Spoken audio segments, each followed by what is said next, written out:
Well, hello, everybody. Good evening on this Tuesday, the 20th of February. I hope that this message finds you all doing exceptionally well.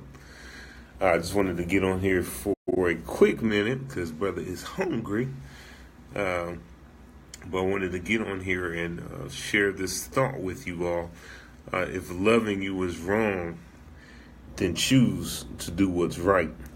I actually just got off of a teleconference with a client, and some of the revelation that came forward in that call really kind of motivated me to get on here real quickly and just share some thoughts with you all. For you all who are catching this on the replay, if you wouldn't mind, please share this with your audiences. I think that this will be good, that this will be good food for thought for anybody who hears it. But here's the situation without going too far in depth. I'm talking to a client, and the client is going through some issues as far as their relationship is concerned.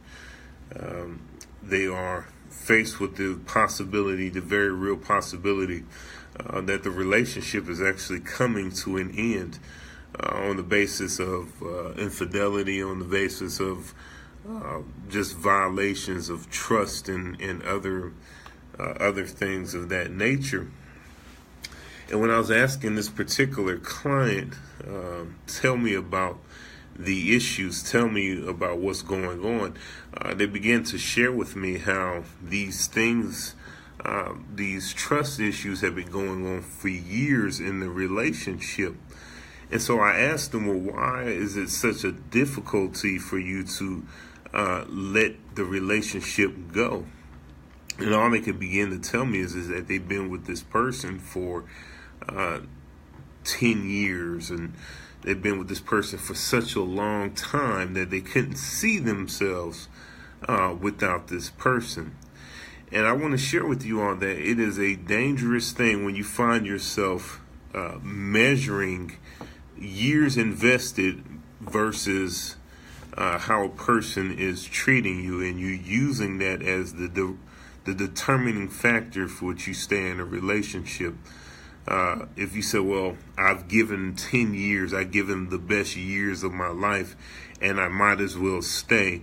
Under no circumstances should that be the reason you stay in a relationship that does not help you grow, a relationship that is not bringing life to you, a relationship that is bringing nothing but frustration, heartache, and disappointment. That should not be the reason why you are kept in a relationship. Long story short, ultimately, God places us in relationships, and those relationships are supposed to help us grow.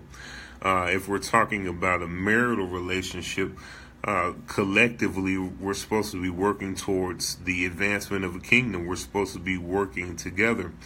But if I am constantly worried about what happens when my partner leaves the house, how can I effectively serve my role, serve my capacity as a spouse?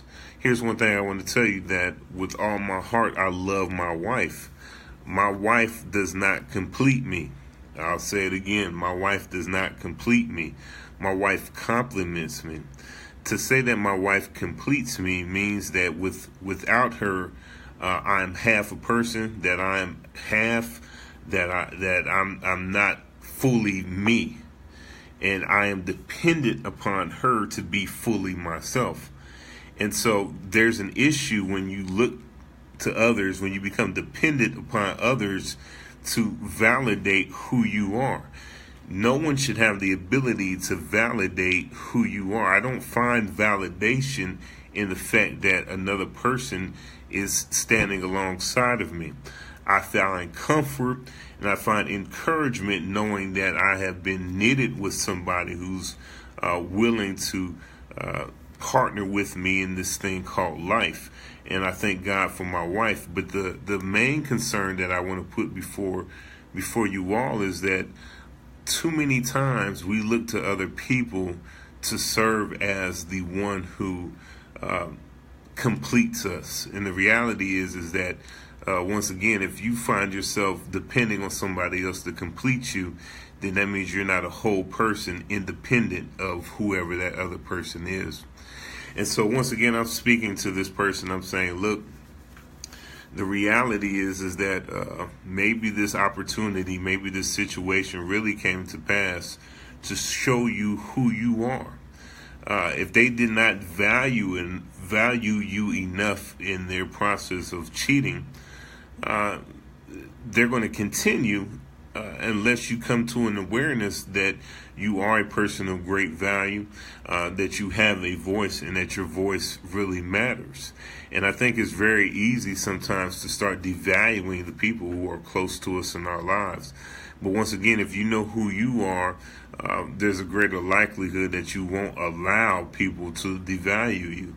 If they get away with it once, be careful, because if it goes unaddressed, they'll continue to make that a pattern. And once it becomes a behavior, once it becomes a pattern, it becomes the norm in that relationship. So once again, if loving you is wrong, then choose to do what's right. Do what's right for you.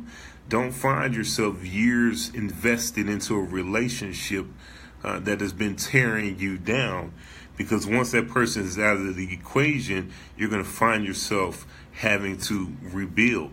And here's the admonishment that I gave her, this client, and it came from Isaiah 61. It says that God, he's going to console those who mourn in Zion. He's going to give them beauty for ashes, oil of joy for mourning, the garment of praise for the spirit of heaviness. Now here's the deal. Ashes are symbolic of something being burned, something being decimated, there being no more. And so oftentimes we find ourselves literally looking at the potential that no longer exists, the hopes and the joys being decimated. But what God is saying is that out of this ugly situation, I'm going to make it a beautiful thing. But I need you to trust me with the exchange. And so what I was sharing with this client is that you're going to have to do an exchange. You can't continue to look at the fact that I've lost 10 years. No, look at the fact that in this present moment, you have a clarity of mind that says, you know what, I don't want to continue with this same pattern. And as a result, I'm endeavoring for my life in the next days of my life to be better than what they've been these previous years. And so I want to challenge you to take a look at your life, do a self-examination. Look at your relationships. Are your relationships life-bringing? Because at the end of the day, we can't keep ourselves in an environment where we are constantly being drained. You're going to have to start taking a better inventory of your relationships and having the courage to call those relationships what they are. I want to share this. My newest book, Bam, Perspective, available on Amazon and also at my website, DexterPegginsJr.com. Do me a favor, do yourself a favor, get a copy of it. I believe that this book will richly bless your life. But once again, if loving you is wrong, choose to do what's right. Do what's right for yourself. And blessings to you all. Until next time.